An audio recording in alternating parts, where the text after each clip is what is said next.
As you may have heard by now, there's a new Nokia 3310 in town, 17 years after the first one was released. It's not quite as you remember it though, and really the only similarities the two share are a nice long battery life and these lovely clicky keys.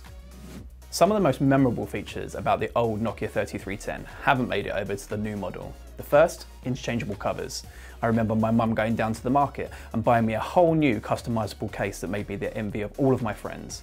The second, the Ringtone composer. I used to sit at the back of the bus, copying tunes off of my friends' phones. And third, there is the iconic mobile game Snake. There are some benefits to the new model though. For starters, you get a colour screen this time around, a 2-megapixel camera, you get an MP3 player, a basic video player, FM radio, the thing even accepts Bluetooth headphones.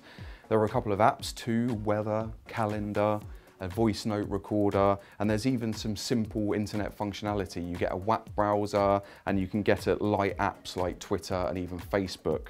But any of these are really frustrating to use on a sluggish 2.5G edge connection. So I have tried to use this phone exclusively for the best part of a week now. It hasn't gone well. Obviously, I don't have access to most of the apps that I use on a daily basis, and it was really difficult for me to even copy my contacts over to this phone.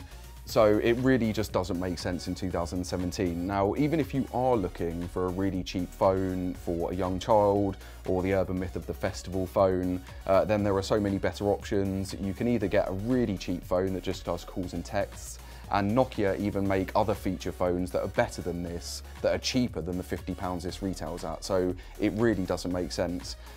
Even in developing markets where feature phones are still really popular, India for example, this is not appropriately priced. So it just doesn't make sense.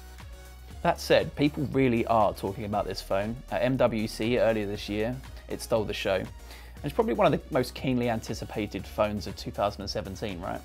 Yeah, I mean, the hype is most definitely real. Everyone's talking about it, everyone's remembering their old 3310 days, and that works for HMD Global. They've only had the rights to the Nokia name for about a year now. They're pushing a new range of Android smartphones, so the fact that people are talking about Nokia and talking about HMD Global, it's just an absolute masterclass in brand awareness. But if you are actually thinking about buying this phone, you're definitely going to regret it.